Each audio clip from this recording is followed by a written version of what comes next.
4A. So they're all pretty much about the same in terms of size.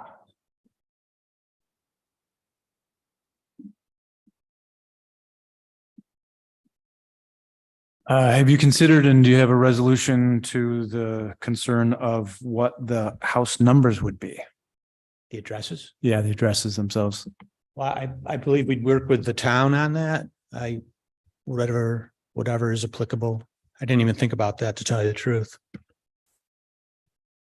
I think the concern of the board is that the first house on the south side is number 3. So you have room for, So the existing house Yeah, is number that 3. address is 3.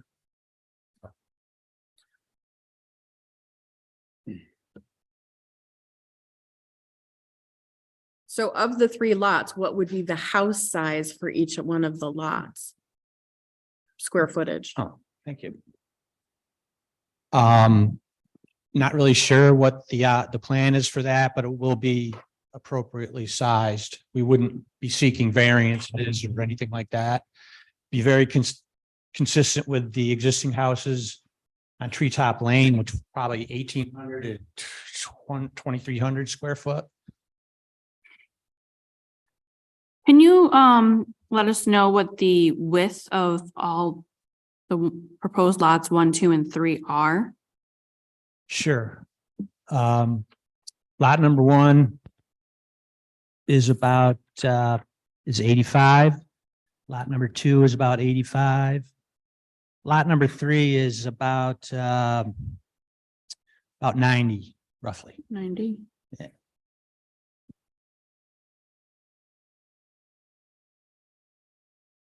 How much of the area will be leveled for construction? Disturbed area. Mhm. We're going to minimize that. In fact, we're going to try and save as much of the green space as possible. The lots are quite deep. The lot depths are a little bit longer than the existing lots on Treetop. For example, this is like 227 feet here. And this lot line is about 187. So we'll build the homes within the appropriate front setbacks, and they'll be consistent with the existing setbacks of Treetop Lane. We're not going to do anything, really strangely different than the existing homes.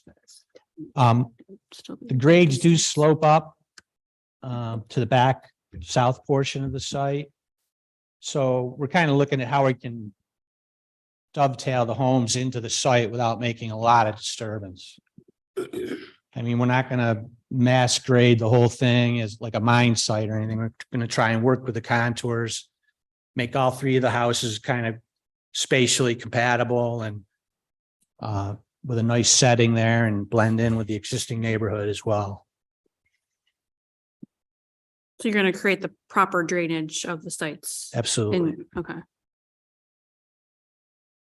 And the drainage would tie into the sanitary sewer? The drainage will tie into the storm sewer system, which is out here as well. There's a storm sewer out here. And we'll work with engineering to make sure that it's adequate in terms of size and so forth. Okay.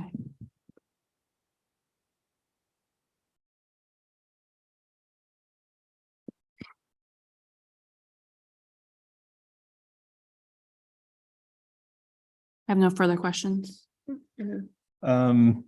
Is there a current timeline as to, or a schedule as to if the lots are subdivided, when the owner would build? Mr. Shahir could address that. Please state your name and address for the record. Shahir Mohammed. Do you need my current address or? It's 247 Howland Ave, Rochester, New York, 14620. Thank you. So once it's approved, hopefully we do want to begin in the summertime, or whichever time that needs to be taken to get to that approval process. Okay. We'll be building all 3 houses at the same time or one at a time, or? Also, we were thinking about doing it all at the same time. Okay. That way we have, same contractors and everything, just everything is being done at the same time. Okay.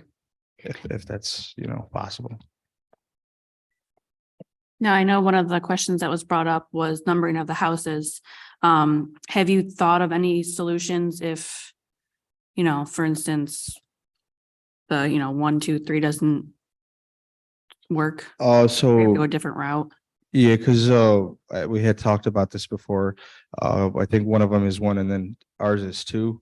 And then there's a 3. So maybe like into letters 2A, 2B, 2C, something like that, just so everybody has a different number. I mean, same number with a different lettering. Did you speak with, who'd you say, was it the county you would have to talk to in order to get the address set up? The house numbers are addressed by the town assessor. Town assessor, okay, so, They'll have to get approval through, Okay. through them and as well as, the, I don't know if the county has anything to do with that or not, but also the post office as well. okay, so yeah, so in addition to this, you have to work with the post office and the county or the town assessor to correct or to work out that issue. Of course, yes, we will, dig in and make sure we have all the details we need to provide to you guys so we can move further. Right, and the numbering of the houses is not really, it doesn't have to do with, I believe, our No, determination to It just buy changes the lots. lots. It's just something you have to be aware of in the future. Yeah, Yeah, Thank you. Now, are you gonna be building the houses kind of in line with where they are currently on the street? Front setback will be very consistent. with the Okay. existing. Thank you. Are there any further questions from the board? No. Anyone from the audience that wishes to speak in regards to this application? Okay, please come up, state your name and address, please. Cindy Wallace, 24 Hartwood Drive. You said that one house could be as large as 2,300 square feet, correct? On an 80-foot wide lot. That house would have to be long and narrow. I You mean, have long lots. do you, well, The home, the footpads, the house pad will be within all setbacks. It will not exceed the minimum or maximum. no, I'm talking about the width. At an 80 feet wide, a 2,300 square foot home is very large for a width. like that. Won't be 2,300. It's just a number Excuse me, folks, could you separate each other just so we can have both microphones usable? So everybody needs to speak Maybe directly into the They microphone get so we all can the hear room you. one and you can use the stand one, Okay. vice versa, Sorry. just so Thank they you. can be picked up. in Yeah. recording. The lots on my street are 100 by 150 and our home is 1,800 square feet and it's a comfortable fit with a 2-car garage with 100 feet width. But a home 2,300 square feet on an 80-foot wide lot. I would like to see the plans of the homes going in, or at least the footprint of the general configuration of the home. To me, that's kind of squeezing it. Well, it's very conceptual at this point. We haven't really started looking at the actual houses, but they will be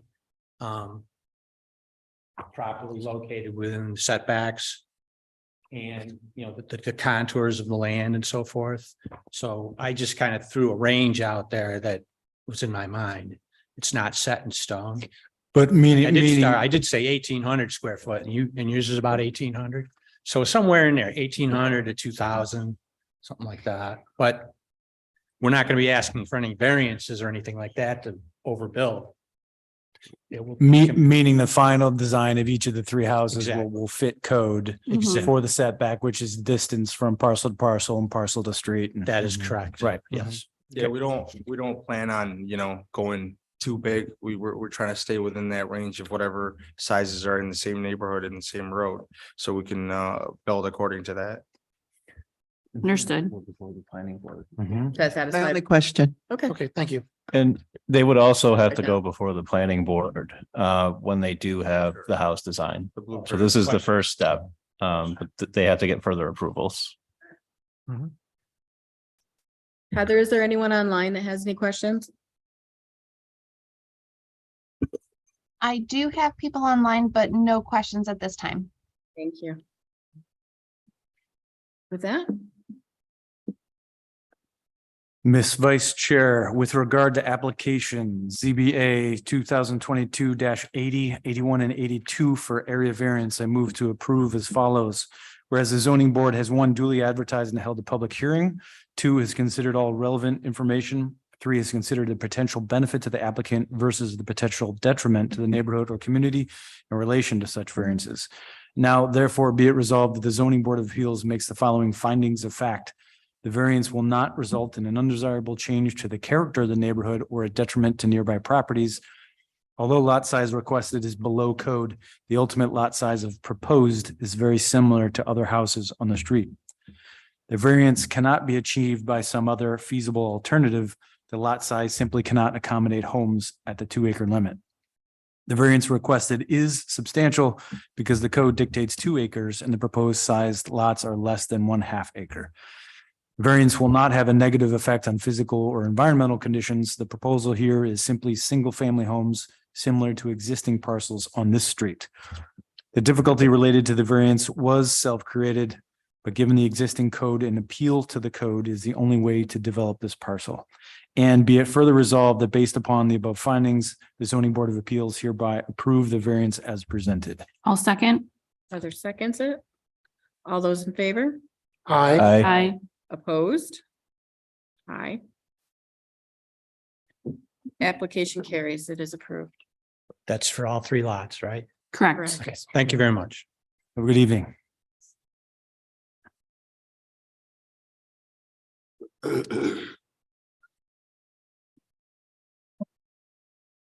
Representative for application 2022-083, True Blue Self Storage.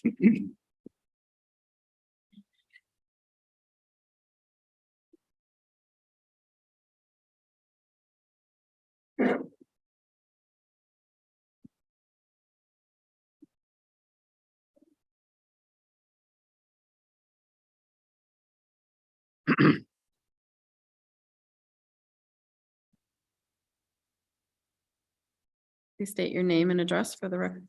Sure. My name is Mike Mantell. Excuse me. I'm with Stantec at 61 Commercial Street, Rochester, New York, 14614. And do you have anything to add to your application that you hadn't already submitted? No.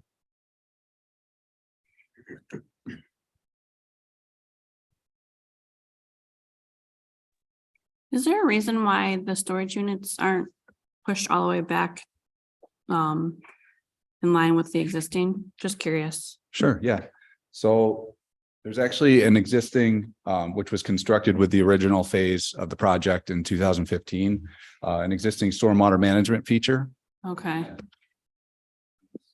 along the side and the back side of where the new facility would be constructed. So in that regard, as well as there's an existing town stormwater management facility on the east side of the parcel. There's like a control structure weir at the northeast end of our parcel. And those features kind of pen in that back and both sides of where the proposed facility, the expansion would be.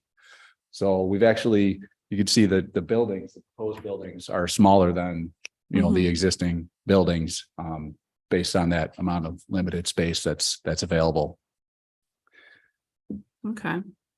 The entry is going to be all through the main gate, right? That's Correct. Yeah. presently there now. The entry will be all through the existing entrance right here. There's going to be fence all the way around the. Yep. Yeah. We'll extend the black ornamental fence across the front of the facility, and then it would be the chain link fence, matching what's out there now, around the rest of it.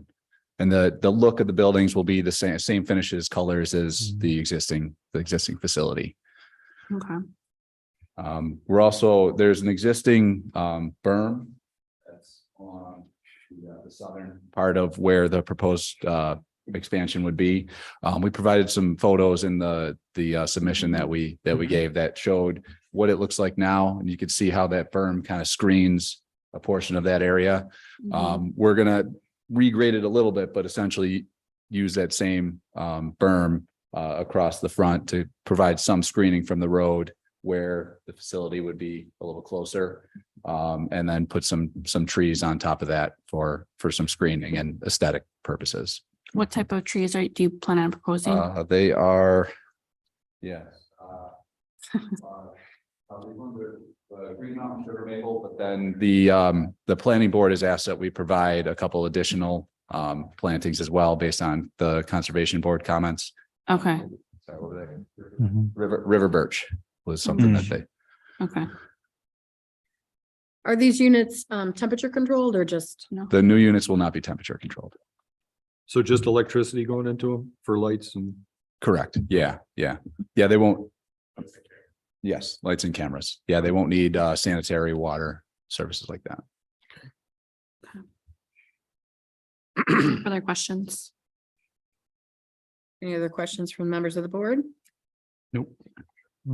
Anyone from the audience wish to ask questions or have comments in regards to this application? Are they all quiet on the online forum? Correct, no comments. Thank you. Motion?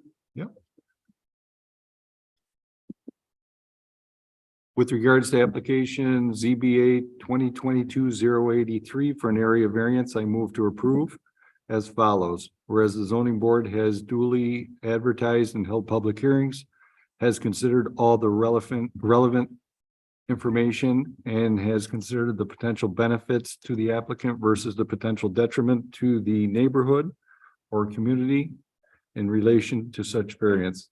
Now therefore be it resolved that the zoning board of appeals makes the following findings of fact. The variance will not result in an undesirable change to the characteristic of the neighborhood as the new buildings will be in line with the existing buildings that are on the property. The variance cannot be achieved by some other feasible alternative.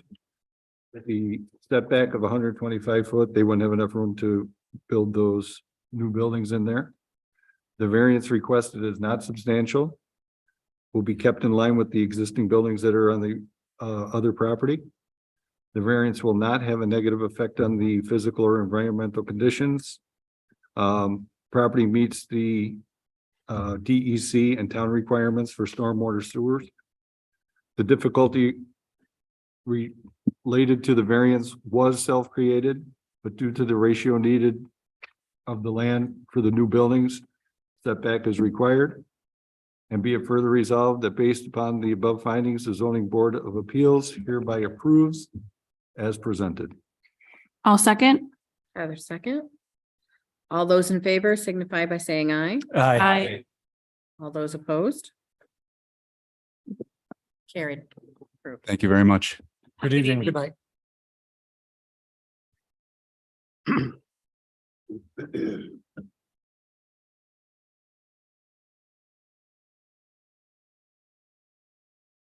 Representative for application 2022-084, 085, and 086. The Rock Faux Restaurant, Magnolia Property Holdings. State your name and address, please. Brittany Murphy, I'm with SWBR at 387 East Main Street in Rochester. Do you have anything to add that you hadn't already submitted? Nope. So they're gonna be moving into the new, the old Calzone restaurant there. Yes. So So they want to add a vestibule. Is it just basically is there any idea what it's gonna look like at the end, or is it just basically just to keep the heat in and the snow out kind of? yeah, that's basically it's had two doors so that, climate controlled, kick off your snow from your shoes. Okay, and the vestibule, it'll match the rest of the building. I'm not sure if they're gonna be doing any remodeling of the building before they open, but. They are going to be changing the facade. The architects are working with them on that, and the new vestibule will fit in with that. They're taking the outside of the building is staying the same, and they're going to add some new facade. That, and also I guess the outdoor seating it's gonna be covered. It looks like. It is, yeah, covered on the top and on the side closest to the drive lane and the Mhm. back. So Also, it'd be open- like open to the front. it'd be enclosed then. It's like a Three Seasons room kind of thing, maybe, or. Yeah, it won't be Three Seasons where they're not going to heat it. So it'll be mostly for when it's warm enough to be seated outside. They're not going to Okay, have heating in there, but it's mostly covered, you know. okay, all right. And so, I mean, the front setback, I mean, it says 125 feet. I know the building's only 60 feet off the road, so you're only looking for a so 4 feet, 2 inches relief for the vestibule.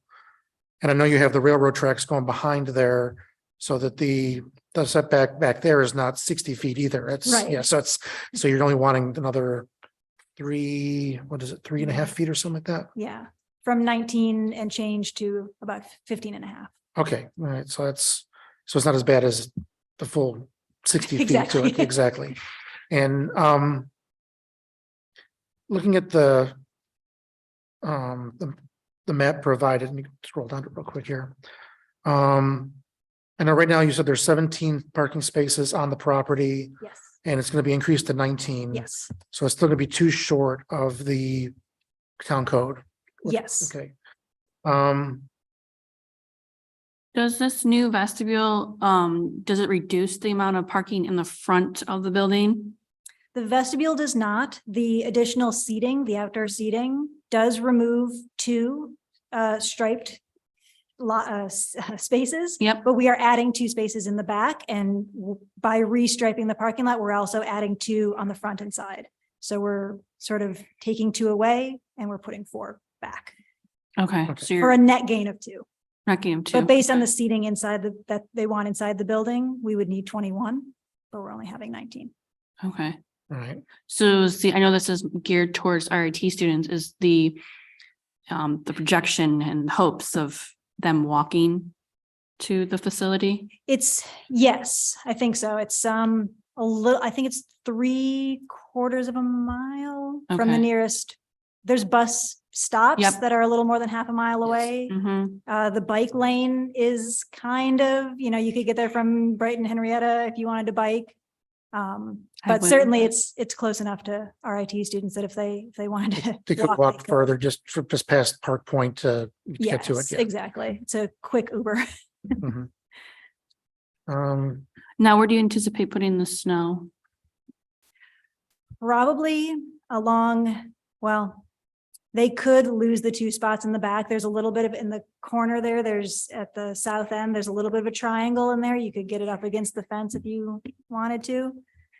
There's some area, there's 2 parallel parking spots on the east side. There's a little bit of space there. You have to be careful with Okay. the turnaround. So during the winter months, even though you're adding 2 spaces, technically you might not be adding 2 spaces during the winter. If there's a huge mountain of snow. Yeah, if we get snow. potentially not, yeah. Okay. There are some sort of dead zones, in the parking, but we really tried to add as much parking as we could.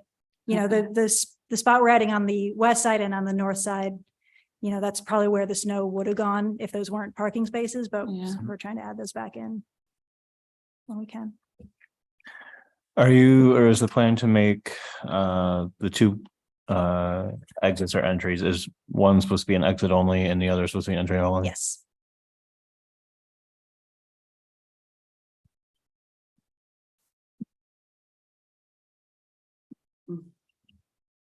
If you find that on a lunch rush, you exceed the capacity of the 19 spaces, are there options? Could your customers park in the neighboring parcel? That's obviously not ideal, but there is a coin laundromat to the east of the property, which I suppose probably doesn't have as big of a dinner rush as the restaurant would. So if there could be some parking sharing, if someone needed to, they could go to the next lot, obviously. Yep. We're not planning on it, but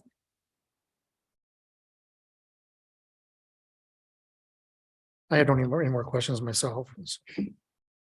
What dictated the size of the outdoor seating area? Just kind of where the 2 spots were, or? yeah, we needed to keep the drive lane to go around the back at 15 feet. So we were already sort of setting ourselves a line there. Mhm. And then we just brought the building down to where we can sort of safely navigate around that corner. Okay. I know it's limited parking, Yeah. Yes. limited lot, it's small. Okay. I always think of Osaka. Osaka is always packed. So, Yeah. And this is the proprietor who runs the C restaurant, so it'll be popular. It's It's good- C good food. restaurant? Yeah, okay. Vietnamese, Thai food. What's the timeline? We're going to planning board and town board in the next couple of weeks. I think she wants to start as soon as possible in the spring. Nice. Okay. Do you know what the interior occupancy for seating? Yes, inside the building structure, 30 seats, 23 seats in the outdoor. Oh, I see it on the plans that the sign is to be replaced in kind by others, so there won't be any changes needing a variance or anything for the sign. Not yet. They're gonna, she's gonna work with a sign designer. They'll probably come before you guys Okay. with that design when the time comes, but not in the project right now. okay, the most important question, how do you pronounce that? Pho, It is pho. rock pho. That's what I know. I'm open thought it to was being pho. corrected by Me the, too. you think it's pho? I'm not sure. Okay. It's funny because I was just at. Open to being corrected. Huh. I shouldn't get that from my client. I'll get the real pronunciation. So that, you said SEA restaurant? Mhm. Okay. Cause I went there at Dinner Rush yesterday and Oh, it great. wasn't that packed. The least amount. I know her so- other locations, they share parking. So when we got to this question of how much do they need, it's a little, at their other locations, they have, ample.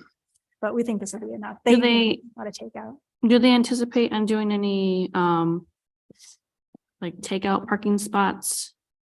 I don't think designated, but they do have a sort of steady takeout They- supply. Yep, I know. But we haven't talked about designating any sort of temporary parking, like sort of 15-minute parking. We haven't talked about that. Okay. So I would say no. How much seating is going to be outside? 23 seats? And then you'll have 30 inside? Yes, with some of the inside seating is counter space, so for single seats, so that helps. 50 and 17. No further questions. Any questions from members of the audience? Are there any virtual?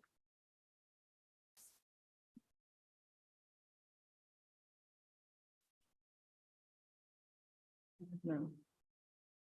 I didn't. She didn't say anything. This before. The SEQR review indicates that an action under consideration is an unlisted action as per section 617.7 C14. The Henrietta Zoning Board of Appeals, as lead agency, has determined that the proposed action described below will not have a significant effect on the environment and that a draft environmental impact statement will not be required. The action under consideration is a variance application by the Magnolia Property Holdings LLC.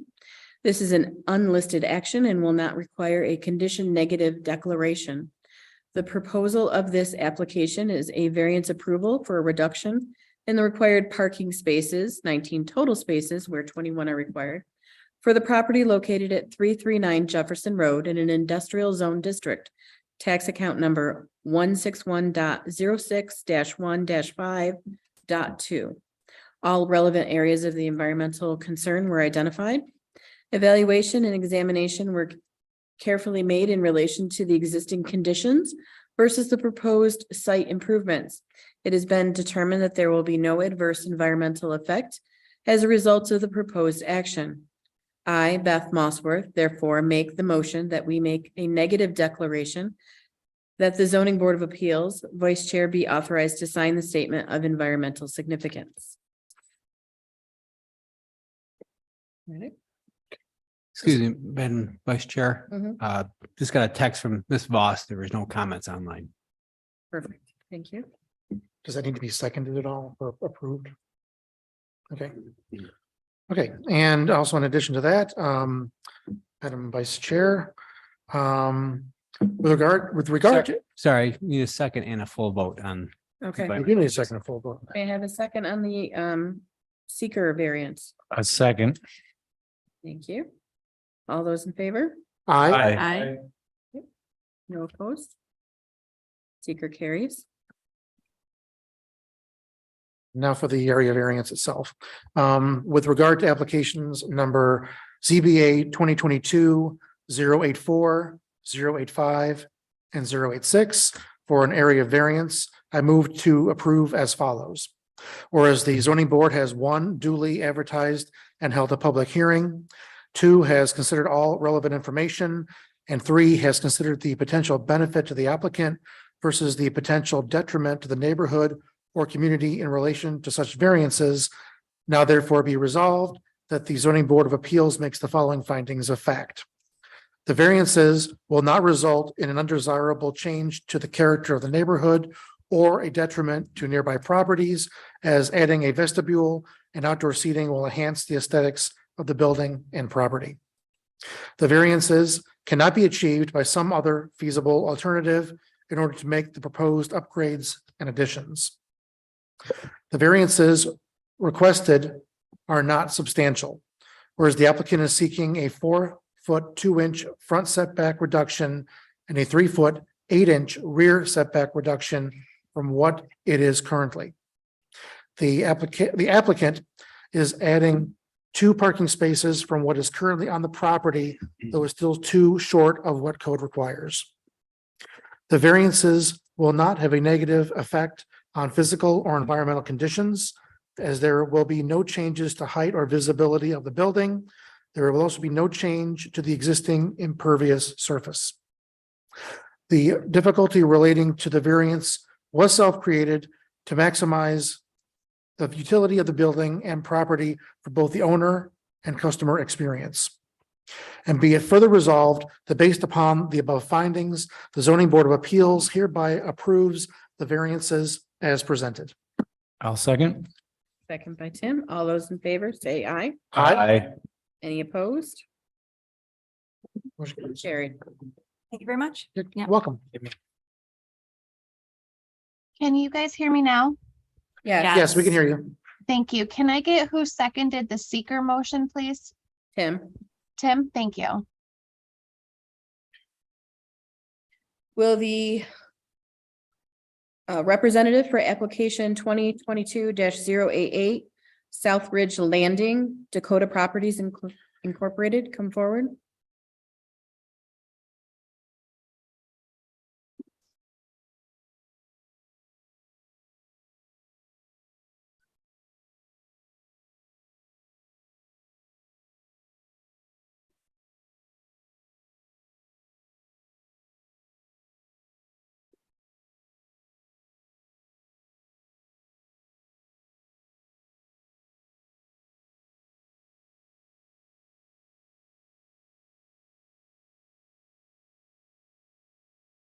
Hello, my name is Joshua Saxton with Pastor Associates.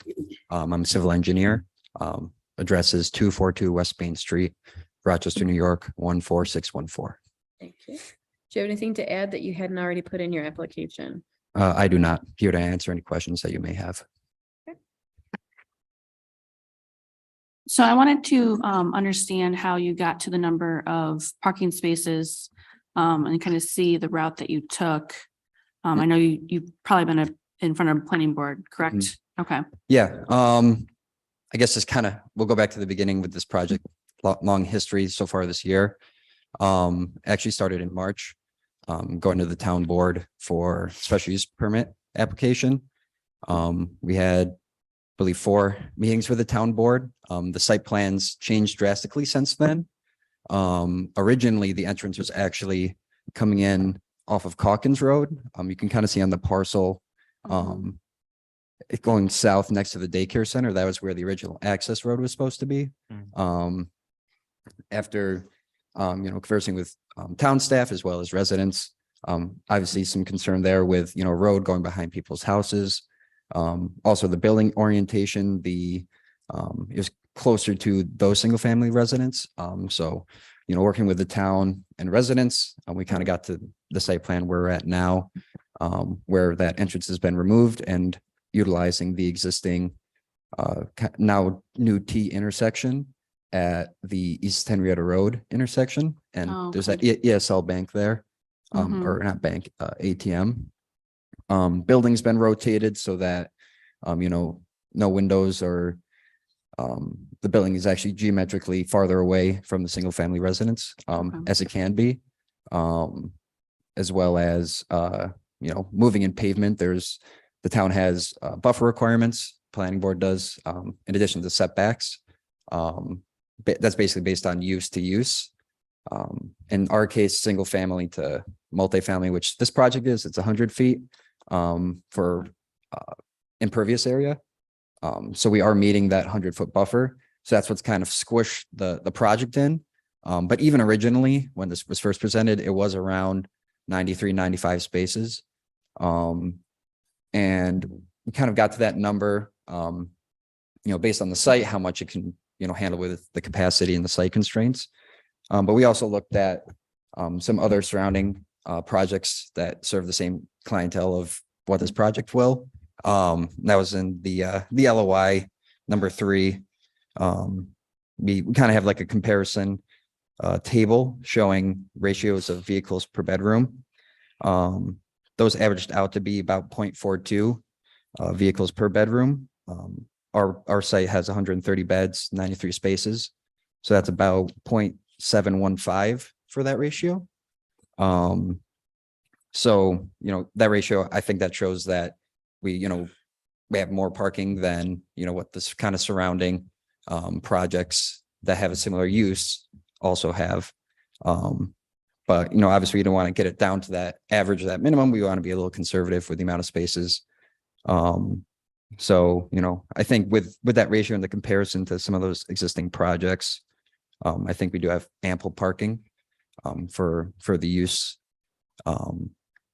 And, there is, some expansion maybe possible for some land bank parking. But given some of the slopes and how kind of condensed the site is now with, all these buffers and building orientation needed to appease the town board and the planning board. It's kind of where we ended up, but do think it is more than sufficient for the use. What is the intended clientele? I don't know, Andrew, if you want to speak to. Can you state your name and address for the record, please? Angela Eichholz with Dakota Partners, 235 Bear Hill Road, Waltham, Massachusetts. Thank you. So the project is intended to be funded with low-income housing tax credits. Our intended rent plan right now includes units that will target households earning between 30 and 80% of area median income. That calculation is dependent on household size, but given that the units could potentially service any household size between 1 and 6 people, we're looking at something between about $20,000 a year to $80,000 a year, with most of the residents probably falling in the $50,000 a year annual income range. We did consult with our property manager. We're planning to use Rochester Cornerstone Group. They're a local management company that's been around since 1990. They have over 3,000 of these units, low-income housing tax credit units, under management currently. And based on their averages, I believe Josh provided you the table in our application. But if you also wanted to look at it based on unit size, that ends up coming out to 0.63, 1.04, 0.64, and 0.80. So we feel that 1.5 parking spaces per unit is more than sufficient to accommodate both the residents and potential guests that may visit the property. But those comparables in that table in the application, where are the facilities that were referenced in that? Are those local to Rochester? I believe, yes, they're all Monroe County based. Okay. Now, these units, they're gonna, 1 bedroom, 2 bedroom, 3 bedroom, 4 bedroom? There will be a range of 1, 2, and 3 bedrooms. We have 12 1-bedroom units, 32 2-bedroom units, and 18 3-bedroom units. How many about 1-bedroom units? 12 1-bedroom units. So 12, 12, and 12, 32, and 18. 12, 32, and 18. Okay. And I also want to add, so it's kind of a nuance to the low-income housing tax credit program. Unlike a market rate project where somebody could, come in with the boyfriend, girlfriend, brother, whoever, and decide to rent if they qualify. The low-income housing tax credit project program actually has very strict income guidelines. So they have very clear definition of what a household is, and you can't just add somebody to your household. So that will be part of the rent that any tenant who rents from the property will have to sign. So that's another way that we're kind of ensuring that the people who sign the lease are actually living here and that we're not going to have overflow that's unaccounted for. That seems logical. My concern is that if the research, and it sounds like you've been very thorough with the research, suggests that with this specific clientele, those ratios, 1.5 spots per makes sense. How do you accommodate for friends, families, guests, parties, and other things that will bloat the actual cars versus registered cars of people that are approved to live there and live there with their approved cars? Like there's surely going to be an influx from time to time with visitors and things. So how do you accommodate for that? And what happens when those 93 spots fill up? So there's actually, with that ratio, we have over 30 units of surplus. So, if we're looking at these averages, based on historical records, there really shouldn't be more than 1 car per dwelling unit on average. And there's several factors that come into that. One is it is income restricted. So some people just choose not to have cars. Maybe they can't afford it. Maybe they've made a conscious decision not to drive. We will also have 7 units that are fully ADA accessible. Certainly clientele who's looking for ADA accessible units could drive, but we find based on past projects and experience, you tend to have a higher chance of getting somebody who may not drive. We also have a number of units set aside for audiovisual. They're audiovisual units, right? So they're for people who might be hard of hearing or have visual impairments. That also reduces the number of people who may potentially have a car. And then we are partnering with a local nonprofit to provide 20 units for individuals who are fleeing domestic violence. And again, we don't anticipate that's going to be a 2-adult household. Anticipate that there's probably going to be children involved. So again, the car ratio goes down with that. And then there was a mention of a potentially banked parking lots. Can you talk to us about where that might be on the drawing? Yeah, so it would generally, like I said, it's, pretty cramped now with some of the town requirements for, location. It'd probably mainly continue along the entrance drive, along the north side, more spots there. Obviously they would be land banks, so they wouldn't be built, but in, the case in the future, if, there is a need for more parking, that space would be dedicated to those. So it wouldn't go all the way up the drive aisle, but probably to where the playground area is or where the building ends. Can would be you, sorry, can you explain what the outdoor area is? So that's mainly just programming space for, residents to use. Right now, I think the plan is maybe like a raised garden, in that area, mainly just an area for residents. So they, if they just want to hang out outside, have an outdoor area to, to engage with other residents or themselves. Is there any entrances to the south of the building? I don't see any on here.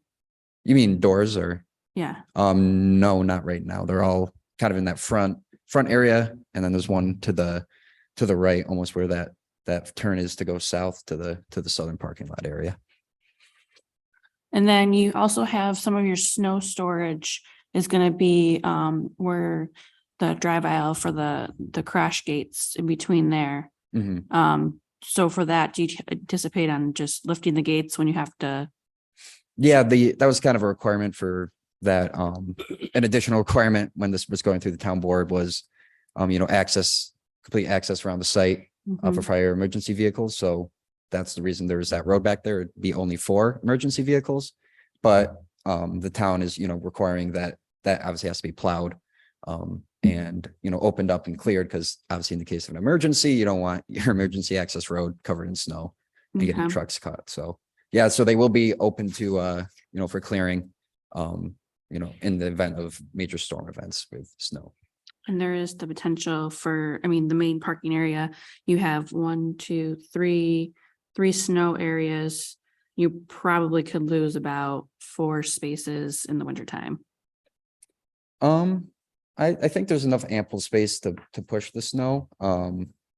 So it's one of the spaces is, right at the end. Usually you want to have, your snow storage at the end of the turn or at a turn, so they can just push the snow right off and they're not putting it into, a parking spot. So, Because you have 2 that are at a corner yeah, specifically. yeah. Kind of in that first bend to the south and then where the crash gate is. So try to strategically place those snow storage areas. So we don't have to take up parking with it. And that they're, at the end of drive aisles and not impacting anything. I'm curious, have you looked at, you mentioned the banked parking on the north. Have you looked at potentially how many spaces that would be? There would be a significant grading challenge as you get closer to East Henrietta Road, which would, I don't see how you would do it without a huge retaining wall that would really impact the neighboring properties. Have you got an account for the potential amount of spaces that you could possibly bank? Yeah. So, I mean, that is one of the significant factors of not expanding up. The road is pretty steep coming down from that ESL M&T or ESL ATM entrance. So it would probably be maybe 8 spaces you could get wrapping around before that road really gets steep and, the spots, become basically non-parkable with your, your car at a certain angle. So, so it wouldn't be significant, all the way up that drive aisle. But it would be impacting that buffer, which we would have to, work with the planning board on that.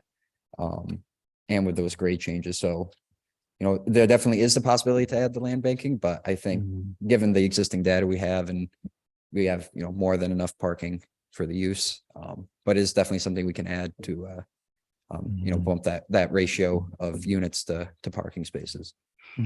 Can you say it again? How many handicap accessible units that you anticipate, as well as the ones that are vision and hearing impaired? So all of the units will be what we designate as being adaptable, meaning they will all have elevator access, and the hallways, doorway widths. If we have an oversubscription of ADA units, we are required by law to change them. So this is just a minimum. This is not a maximum. But we have 7 that are fully equipped. So from day one, they'll have the sink and the stove that are accessible from the front. And then we have 3 of the audio visual units. And again, we are also engaging with several community partners for referrals on both sets of units. So if either is oversubscribed, we accommodate modifications as necessary. Do you have the required amount of handicap spaces currently on your site plan? Yeah, per ADA code. Okay, just want to make sure. Now, inside the building here, is there going to be like a common area or a workout facility or anything like that in there? Or? Yeah, there'll be a vestibule. We also have a community room and a fitness center as well. Is there a location that's assumed that will be for service vehicles or maintenance vehicles of that nature, and where they will be able to park on the site? Or is there to assume that they will take up the parking spaces? No, we're using a third-party manager with offices off-site, so we don't anticipate that they're gonna need additional parking here. I mean, certainly they're gonna come when necessary, but they're not gonna be parking a car full-time in one spot. So the residents themselves wouldn't be having any like cleaning services or anything like that coming on their behalf? Nothing that's planned, no.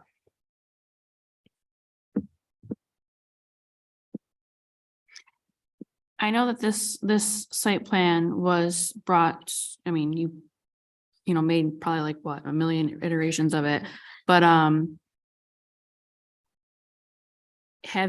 is this kind of the best scenario that you guys have been able to come up with in terms of maximizing the amount of parking spaces so that you had a less reduction in the variance? Yeah, I mean, it was even written in there that one alternative was to reduce the project density. So why not simply reduce the project density? So at this point, and especially even more in the last 6 months with feds raising the interest rates, there's kind of this magic number with low-income housing tax credits, because there's certain fixed overheads that you can't change. So whether I'm building 6 units or 600 units, I have a certain amount of fixed costs. And we really needed this. I mean, it's kind of pushing it, but we really need this to make the project work. Density, anything less, just it can't be financed.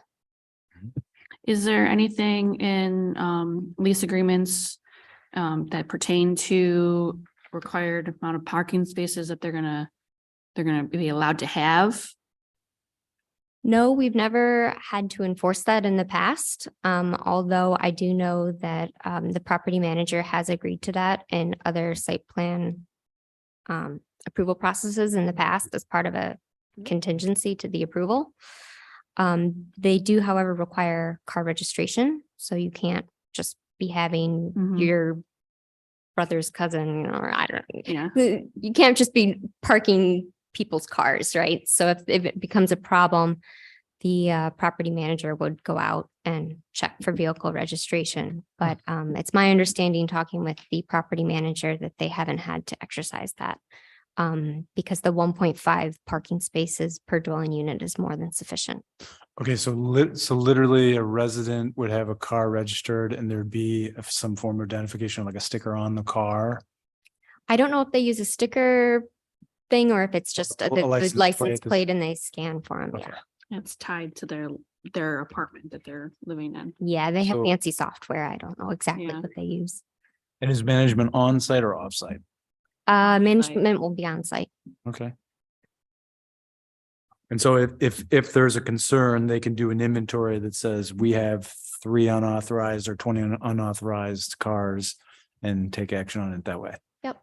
Okay. So you just mentioned that management will be on site. So will there be any staff? Yeah, there will be full-time staff. We believe probably about 2 people. Okay.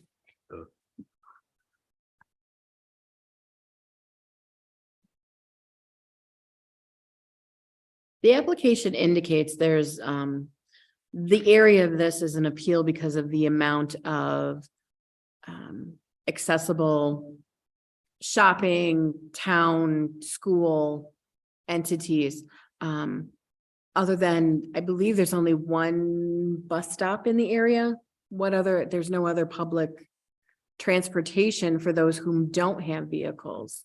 So this is part of the RTS on demand service area. So people can call when they need and then go to one of the hubs.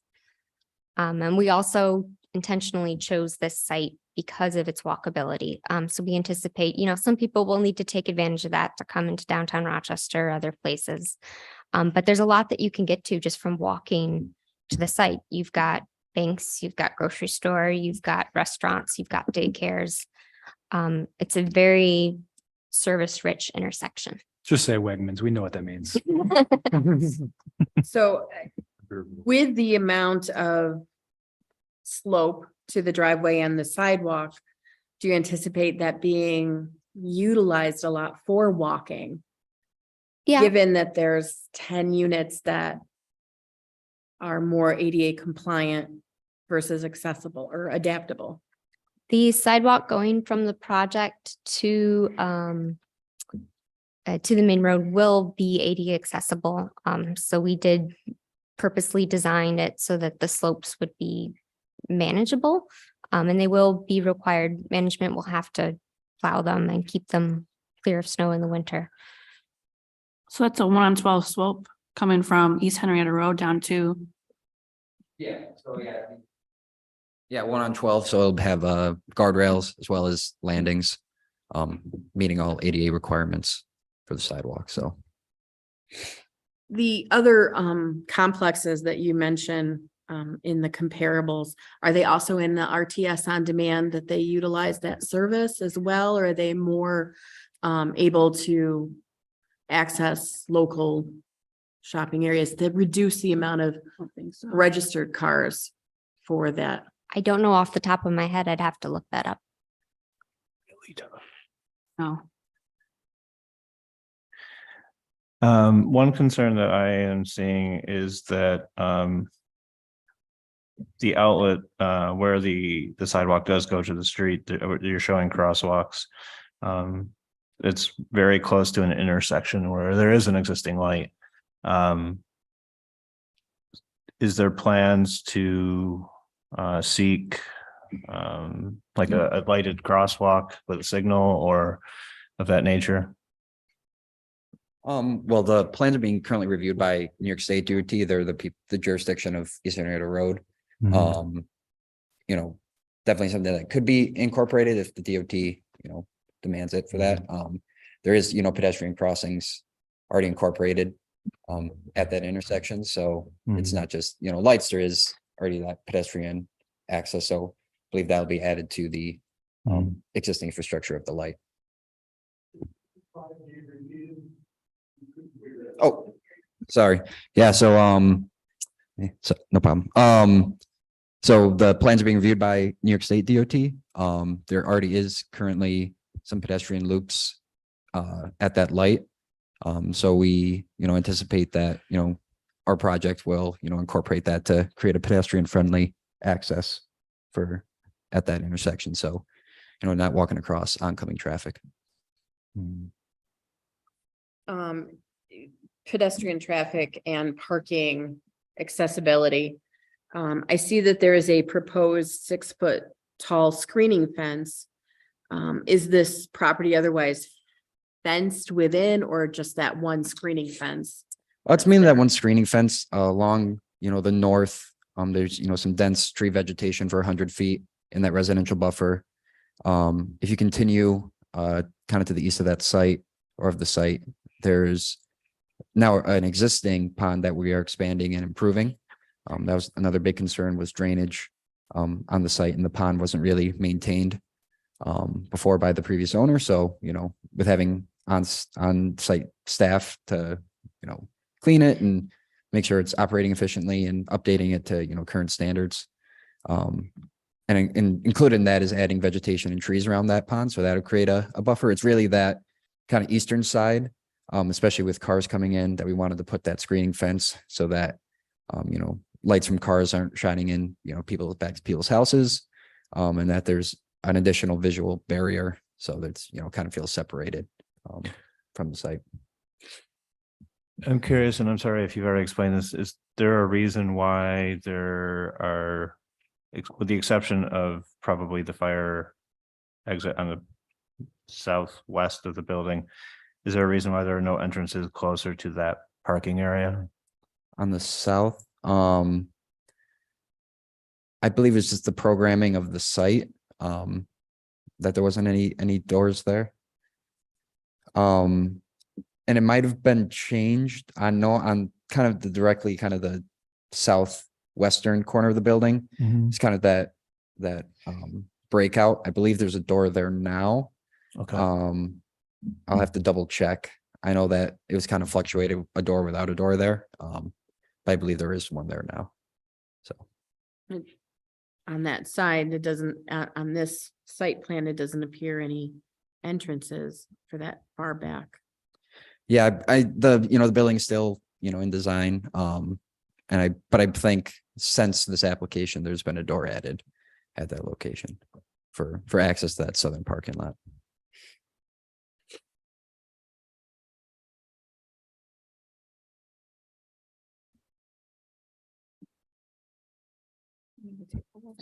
I guess I'll add, I know for sure there's one on the east side of the building. So that one is definitely there. And then I think like Is that the Cashman- one that's across from the playground area? Is that what you're talking No, about? that's on the other side. So there is one right across from the playground area that goes directly into the community room. But there's stairwells at opposite ends of the building, and those both have doors going out parking lot. Mhm. Are there any questions? Are those just emergency doors or not? The project's still in the design phase, so I Oh, don't okay. believe that decision's been made yet. Probably yes, then. Okay, yeah. Are there any other questions from our members before we get to? Anyone in the audience wishing to speak in regards to this application? I do have one more question. Okay. Was there any thought about having a pedestrian walkway coming from the building to Calkins Road? You mean kind of through that where the old entrance or the roadway used to be? Yes. I don't believe so. I think that became, clear in the town board meetings that we didn't want any, disturbance kind of going down to Calkins Road. Okay. Especially, given the close proximity to, it really kind of narrows up the parcel there. So if we had, Oh. a trail or a sidewalk, you're pretty much in someone's backyard. That's definitely not what the residents wanted. So that's why we Okay. got rid of the road and don't have anything back there to kind of create that separation. Okay. Thank you. Okay, the gentleman that's standing, you had raised your hand first, so come forward. State your name and address for the record, please. David Frank, Hartwood Drive, 33 Hartwood. First, sure thing. First, I wanted to say a commendable questions, very thoughtful questions, and I was personally quite impressed.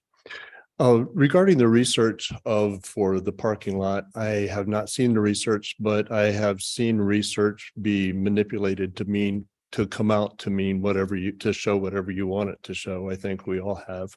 My personal experience in a somewhat similar environment of visiting regularly for over 2 years. It doesn't quite line up with this, but there are not exact similarities.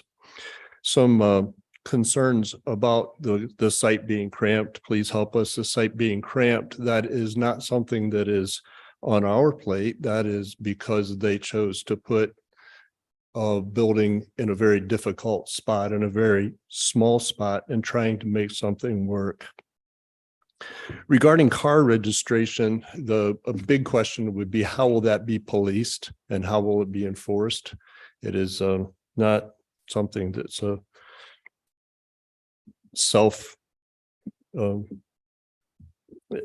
I wouldn't take that as a strong reason to say, oh, that's a very good thing. It might have nothing to do with anything in reality. In regards to other parking, other facilities or other services parking, there will be social services in this environment that'll be coming in and being there. There will be medical transports, there will be management will be there. So all that will be adding to the parking. And a 40%, this was approved with a certain amount of parking, and they're asking a 40% reduction in parking. That's huge. Those are my comments. Thank you. Apart from, please have consideration for the neighbors. That's where parking will be. Thank you. Thank you. Would you like to reply to any of the comments? Yeah. I guess going to that 40% reduction, obviously it is, significant per the town code. But 2.5 is pretty aggressive, even for, market rate apartments. But I think this use and the given data that we have, which is, straight from these facilities, the records of registered cars, you can't change the amount of units, amount of beds in a building. And, there's no reason why the registered vehicle number would be, manipulated at all. Those ratios show that, we have more parking than what, historically is shown in these projects. So I think, any fear that additional parking coming in and, disturbing the site or, overflow parking going into other people's streets. I don't think that's, valid if, someone's gonna, if there is, and there would never be a case where the parking lot's full, I don't think. And if there is, they would find places to park on site. They're not going to park on East Henrietta Road or in these residential neighborhoods and walk half a mile into the property. But I think given the amount of spots we have and like you said, the historical data in the application, I think more than sufficient amount of parking, not only for the residents, but any services that may be coming in, visitors. It's more than enough. The outdoor area, is that mandated somewhere in a code, in a law?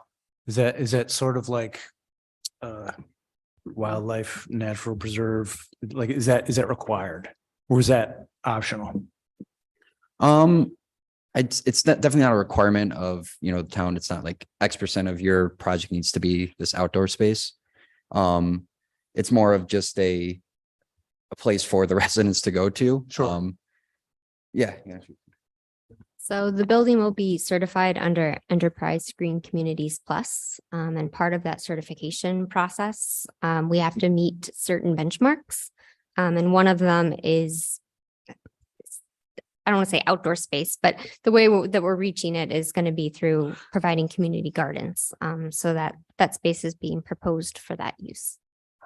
Definitely good use. I was just wondering if if the calculations were wrong, that could be a potential place for an addition of parking spots, but that's a good reason to have outdoor area.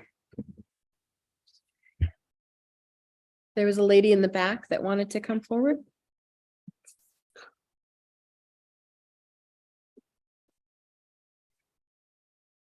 Hello, I'm Joanne Thayer. I live at 201 Thompson Road, which is not it. I got it so the road's not going behind my house because there wasn't enough room between my house and the daycare safety of the kids. I got that. Number two, we were not told that this was going to be low income. Okay, and we asked that up front and we were not told that. So to me, that's one lie. Okay. And as far as the parking goes, I'm sorry, you need at least 2 spots for each one. Everybody has 2 cars, even if they're crippled, they have their handicap cars, their handicap vehicles. Watch them at Walmart, pull up, get out of the van. Handicapped people can drive. And I live at 201 Thompson Road. I even have trouble walking to the Dollar Tree store up the hill. And these people will even have a farther up the hill than I do. And I think that's rude. I just feel sorry for anybody that rents these apartments. They're trying to squeeze 62 units in a very small area. And I think that's bad. I just, health, for their health, for fire, for anything. I just think this was a very bad plan to put something that big in that small of an area. That's all I got to say, because we have college kids that live on our street. We have a lot of rented houses and they drive the house across the street. That's 5 cars in their driveway. The one down the street, 6 cars in their driveway. I mean, everybody drives. And if it's a 2 to 3 bedroom apartment, so you have a college kid, they go to school, they got to come home, they spend the summer with you. I'm sorry. It might look good on paper. Their math might sound good, but nothing ever works that way. If we ever have another shutdown like COVID, where's everybody going to park? What are they going to do? They're going to be stranded in this little area and can't go nowhere. I'm sorry. That's just my voice. I'm sorry. This was a bad thing way from the beginning. I've spoken at every meeting. Yes, my voice cracks because I just get upset about it. I just had to speak my piece tonight, and thank you for listening to me. Thank you. Thank you. Are there any online wishing to speak? No one at this time. Anybody else in the audience that would come forward again, sir? Just state your name again for the record.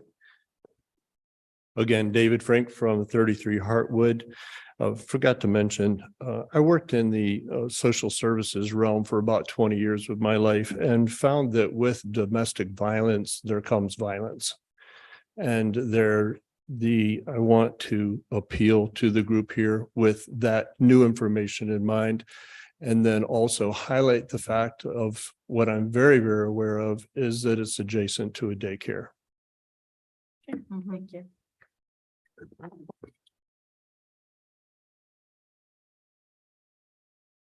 Any other questions? No, I don't have any right now. Thank you. All right, we're going to discuss this application before making a ruling, so. The meeting's closed. So Tabled, yeah. tabled for this moment. Yep. Beth, can you just close the public hearing before holding the discussion? I'm going to close the public hearing at this time at 8:23. Okay, so one of the things I wanted to point out to the rest of the board members here is that there is a total of 130 bedrooms. Okay, so I looked up where all these places are. One is in Oswego, so. Right, that's the Champlain. Yeah, so that's kind of a moot point. We have 2 in Brockport. It looks like maybe an extension from one of the apartments. The Francises, and then one's in Chili, which that's the Hubbard. Okay, so we have 130 bedrooms. And they have a whole other layout for those. Like they're individual buildings with parking lots. Right. Around those buildings. But if you look at their numbers that they're trying to compare, they have 144, so that would be the most similar to at least our facility here. And they have a total of 144 parking spaces. So which is, you know. And if you did the math where you had, okay, 1 bedroom, you got 1 person living there. You have 2 bedrooms, say you have 2 cars per it. Then you have the 3 bedrooms, we'll just say 2 cars. You're looking at 112, and then there's gonna be 2 people on site at all times. Well, I would assume all times. So you're looking at 114 parking spaces. Even if you're doing the 2. Right, yeah, if you're doing 2 minus the 1 bedrooms. And you're not counting visitors or, you know, Correct, say you're if not you're counting visitors. stopping by or even that they're. Nope, not service vehicles that are coming for pickups, for appointments, whatever. And even the RTS on demand, I mean, they're still gonna have to come into the parking and potentially park in 2 or 3 spots for the size of those vehicles. I mean, they're like minivans. Right. Or mini transports. And there really is no designated drop off pickup spot. either. Correct, right. I mean, it's not like you can easily traverse Mhm. crash gates, so. The other concern, my biggest concern is, from what I'm seeing, and maybe I'm not seeing it all, but there's really, with the exception of the small outdoor space, there's really no other outdoor areas for residents to go to. They're very limited. And then my other concern is, even if they do make those walks accessible, Which I don't believe it is. my feeling is it's an incredibly long walk for somebody who needs an accessible walk. Agreed. And yeah, I have a lot of concerns, and in a ramp that size, without seeing something more planned out, I would feel like they would need seating areas at points for people to rest. Yeah, that's. I also get concerned, I mean.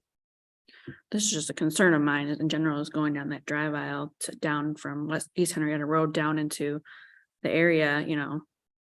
A tight turn now. It is a tight turn. Into the park, into the Just bank. going into. Yeah. It's tight turn, yes, yeah. Just one comment is that this is an approved project. So I hope your concerns are related to the variance that's been presented to this board. Yeah. My concern was more down here towards the. Right, even that initial going into the parking area. I didn't even think about that, the East Henrietta Road area, but. Well, all of these are really tight turns in the parking area to accommodate the parking when you get to the cross area where you have the handicapped. That turn aisle. Where there's parking on either side. Almost like a jigsaw puzzle piece. just to accommodate there. Yeah, I feel like they could, was it the north, south, east side? The east side, they can maybe have this in line with the, what is this, the resident 100 buffer. And they could potentially squeeze some more spots in there, but would it be enough? Is also the secondary question. You'd only gain what, one if you took up that island? And the other concern I have is even if we can say that they have those bank spaces, thinking of this building in the long term, if it changes hands or programming changes for the residents. Yeah, now looking at an overrun. What's that? You would be looking at an overrun of cars to Right. parking spots. And any parking along that bank is going to require some significant site work that would be closer to those houses within that setback. Right. Yeah, and I think they'd still at least lose maybe 4 spots with the snow storage easily. If we get heavy snow, I should say. Sorry. It's 1826.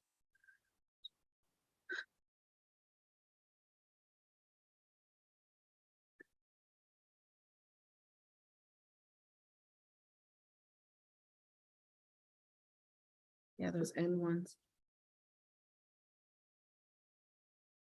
So Where are we at? my thought is that diversity inclusion is good for us. The concern of walkability up to the street are valid, but I don't think those are our responsibility. Those are for That's the planning correct. board. So for the So it parking. really comes down to me is credibility of the data that suggests that like facilities for like clientele, if that is valid, then research is research, and that would suggest that there is sufficient parking, and if we believe the data, even a surplus of 30 spots. So for me, it's a case of the data versus reality. And one of the comments from the audience was valid, is, you know, there's data and there's reality. So I'm struggling with that, is the data versus the reality of what may happen. I think for a bunch of,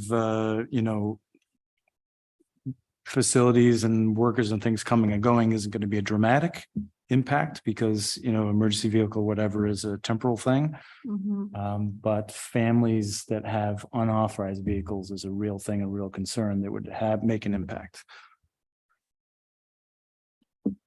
To reduce it by 1 full parking spot per unit that they're requesting.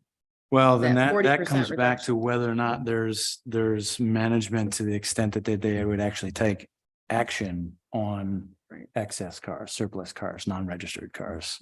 That was also a comment that was valid, is that to what extent would they police that? Kevin, would that be something No. home enforcement would do or no? Not on private property. Yeah, No. it'd be the management, and somebody would have to complain about it, bring it to management.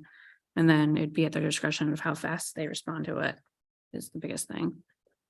Yeah, but it's like if you're, say if relatives stopping by every day, like over the last month, I've been over to my mom's every day, pretty much, or not every day, but every other day or so.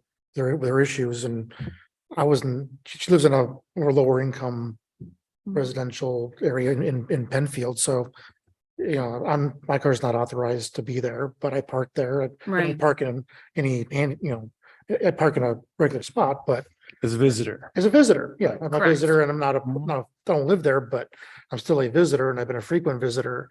Mhm. But you could argue then that is the intent of that 30 plus surplus spots for. Right, yeah, you could have, that's why, relatives visiting or caregivers, support, any, you name it. People coming in, it's not just the people living there. This is the parking spaces for not just their needs, but for any of the extra needs of being there. You know what I'm saying? There needs to be enough to accommodate that and maybe a little bit extra for a buffer, just in case, like you said, if there's a snowstorm or if there's some sort of a, you know, a party going on, somebody has an event, you know, people. That would be whatever. actually another question is if the community center or the community area, if it has like a room that you can rent or something. Yeah, it's like, You if never know. it's, yeah, that would be a question to ask as well, because I mean, if it is a community room that you can have, you know, like my mom, there's a community room in her place and she's rented it out and my whole family's been there. So, you know, just Yeah, that, you know, it's maybe extra, 4 or 5 cars in my case, but it's still, that's 4 or 5 more cars that were there for half a day that aren't normally there. so as after the testimony and after our discussion, I am not comfortable passing this, in my opinion, at 93 spaces. So I think my summary is the town has approved the design with thorough, it sounds like a very thorough investigation.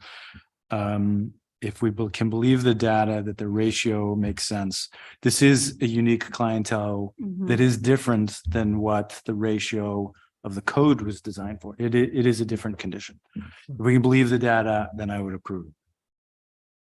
But we're here just for the variance. You can't.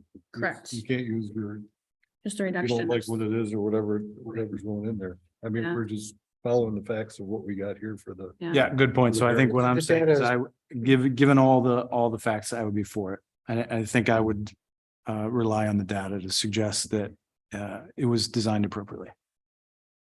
And the data was not provided, it was provided to us. We didn't do our own, so we don't, I mean, not saying it's wrong. Please don't get me wrong. I'm not assuming that you're fudging the numbers, but it's something that, you know, if it does bear out to be inaccurate on the wrong side, then there'll be a long-term problem in this property. And if there was a miscalculation, management is going to be responsible for policing it. And if they have to dig in and pay the extra expense to dig into the land bank 9 spots, then so be it. That's their responsibility. And this all still has to go in front of. Where are you seeing land bank 9 spots? He did mention that there was something, I think the number was 9 that were potentially land. I think he said 8 before. The slope would have been too much. Okay, 8. It would have to be dug out, but I mean, that's. I'm having trouble with the need to accommodate, I guess for lack of a better term right now, lack of registered vehicles. So all the ride shares or anything like that, any personal accommodations that people would have vehicles coming in and out for. And I have issues with there's really no designated area for people to come in and out and park and let people in and out of their vehicles because of the way the parking is.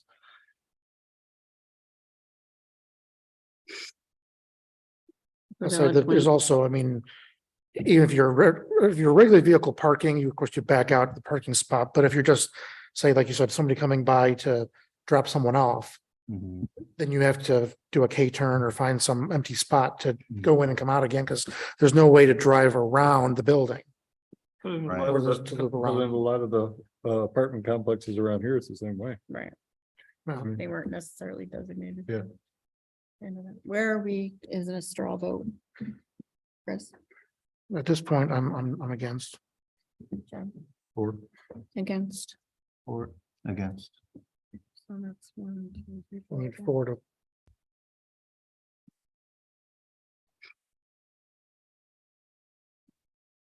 Is there the possibility of tabling this to the next meeting and see if they can show us more parking? We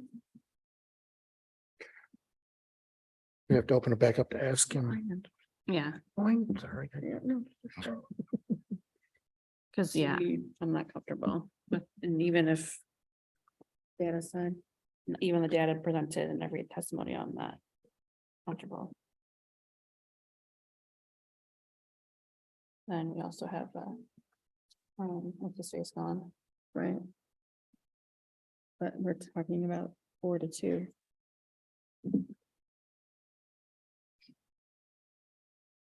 But again, I mean, it was approved by the town. I mean, this was Well, approved by the the town. project was, but the parking reduction is 40%. Yeah, and they just look, yeah, they don't, I don't know if they're not looking at parking. That's Yeah. why it came to us. Correct. But also, we have to remember I might not be here next month. Just throwing that out there, but we're also a good ratio at 4 to 2.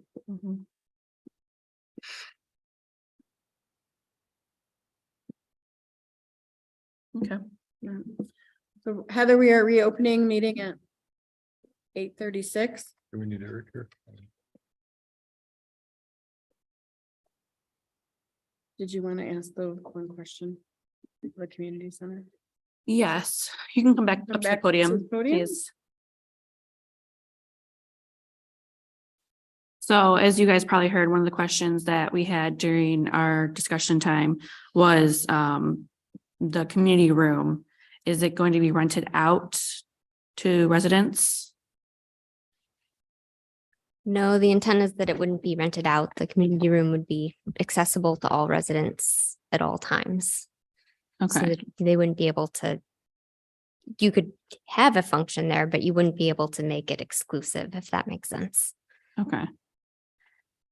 The community room, does it have like a kitchen set up, or will it have a kitchen? It's not a full kitchen. It's like a little kitchenette with a fridge where you can put drinks, but you're not. Okay, so it's not full like you can kitchen. just rent it out to have a party for your family if that's, No, it's not the same thing as what I was explaining or saying. Okay, it's really not big enough for that. it's not. Okay. Okay. Now, as you had also been listening in that we're not comfortable with the current number that you have here. And I know that, sorry. What? I didn't say anything. Oh, sorry. You did. Sorry. If we were to ask you to come back with more parking spaces, I know you said there's a few that could be land banked on the northern side of the property. Like, is 8 the most you could ever put more into this property? Is this, you know, you're kind of locked in with the stormwater treatment area and also with the buffer, but if there's, is there anything that you can add as far as parking spaces? Do you feel that's something that's possible, or is that just like, this is the maximum you can ever put on with the way that this is currently designed? Yeah. We can revisit it to see what we can fit. Okay. The other thing I might offer is that I know I don't have access to the data today, but that I do know there are other groups locally who have done actual traffic counts during the day. So it's not just registered vehicles, but it's a third-party study that comes out and says, you know, at 2 o'clock, at 3 o'clock, at 6 o'clock, this is how many cars are in the parking lot. And we could get you access to more of that data and project samples if that would be helpful. Yes, in the Rochester area, Monroe County. Yeah, we'll I keep agree. it to Monroe County. And affordable housing, Yes. if possible. Well, is there a traffic study done right on this corner? Yes, there was. Yep. Oh, and one other thing to point out is that the project will be regulated. It will have a 50-year affordability regulation on it. So it's not going to be changing uses. So it's going to be around for a minimum of 50 years. Minimum, yes. Okay. Okay. So are we in favor of table? Yes. Okay. In regards to application 2022-088, this board is deciding to table the decision until next month to allow Dakota Partners, Southbridge Landing, the ability to present alternatives, including parking study and potential banking of parking for needed time. Second. Seconded by John. All those in favor? Aye. Okay, with that, meeting is closed. See you next month. Thank you.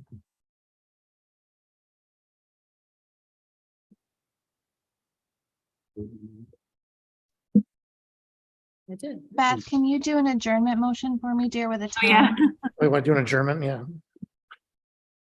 We did adjourn. And, you know, So we're adjourning the application? see less parking. No, the meeting. Yeah, meeting is The meeting. closed. Can't hear you. At what time? Sorry, 8:41. Thank you. Very good.